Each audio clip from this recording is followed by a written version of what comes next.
उत्तर प्रदेश जिसके बारे में लोग कहते थे कि ये कभी सुधरेगा नहीं, जिसके बारे में लोगों ने मान लिया था कि यहां दंगे कभी समाप्त नहीं होंगे, यहां पे गुंडागर्दी कभी समाप्त नहीं हो सकती, ये कभी विकास नहीं कर सकता। आज देश के अंदर विकास की दौड़ में अग्रणी राज्य के रूप में उत्तर प्रदेश बढ़ रहा है। आज गुंडागर्दी एकदम समाप्त हो गई है, कोई गुंडागर्दी नहीं है।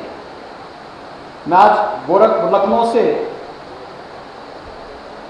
लगभग 1 बजे के आसपास चला हूं, और 1 बजे के आसपास मैं इसलिए भी चला, मेरे पास यद्यपि यहां से एक ऑफर आया था कि आज पवित्र धाम गंगोत्री और यमुनोत्री के कपाट खुलना है, तो वहां का दर्शन, मेरी इच्छा थी, अक्षय तृतीया का पावन अवसर भी था।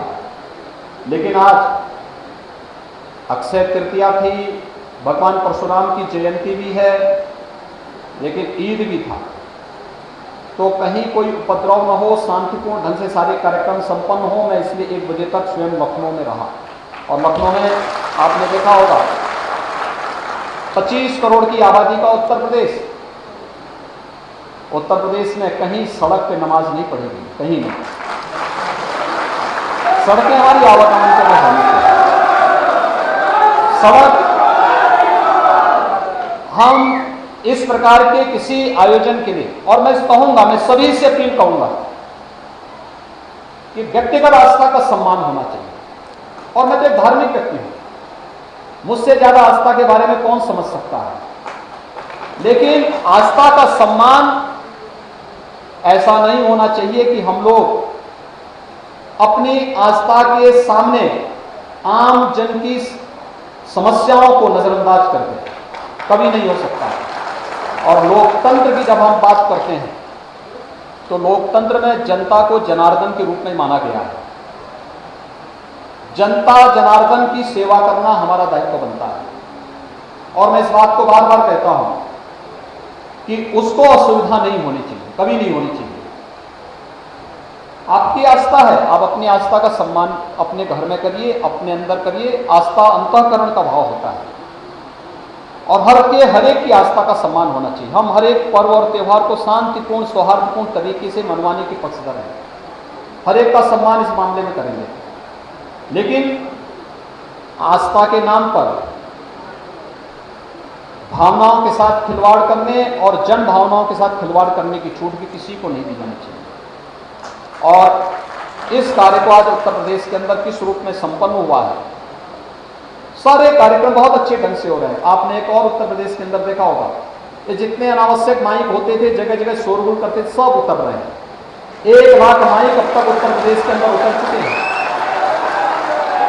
1 लाख से अधिक माइक, कोई शोरगुल नहीं हो रहा है।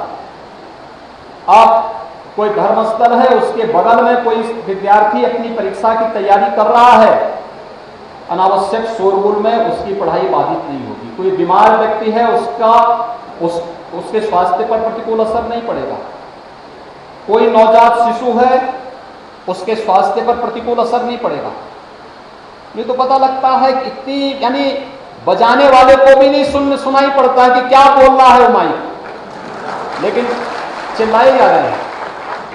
आज 1 लाख से अधिक माइक उत्तर प्रदेश के अंदर उतर चुके हैं। कहीं कोई विवाद आप नहीं देख रहे हैं, कोई विवाद नहीं। इसका 2 कार्य है, एक संवाद, और दूसरा जो लोग संवाद से नहीं मानेंगे तो उसको कानून से मिलवाएंगे। तो दोनों से हम लोगों ने उत्तर प्रदेश के अंदर अपनाया है, और आज वही कारण है कि लोकतंत्र की इन भावनाओं के साथ साथ विकास की जिस प्रक्रिया के साथ हम आगे बढ़े, प्रधानमंत्री मोदी जी के मार्गदर्शन में, उनके नेतृत्व में तेजी के साथ बढ़ता हुआ यह कार्य है। मैं धन्यवाद दूंगा अपने यहाँ के उत्तराखंड के मुख्यमंत्री श्री पुष्कर सिंह धामी जी को। पुष्कर सिंह धामी जी आज यहाँ पर कल ही उत्तराखंड में चंपावत में उपचुनाव होना है, और मुख्यमंत्री जी स्वयं वहाँ के प्रत्याशी हैं।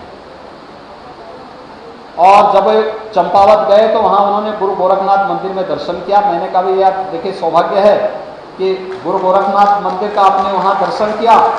आज यहाँ पे महायोगी गुरु गोरखनाथ महाविद्यालय, राजकीय महाविद्यालय में महंत विद्यानाथ जी महाराज जिनकी प्रेरणा से यह महाविद्यालय यहाँ पर स्थापित हुआ।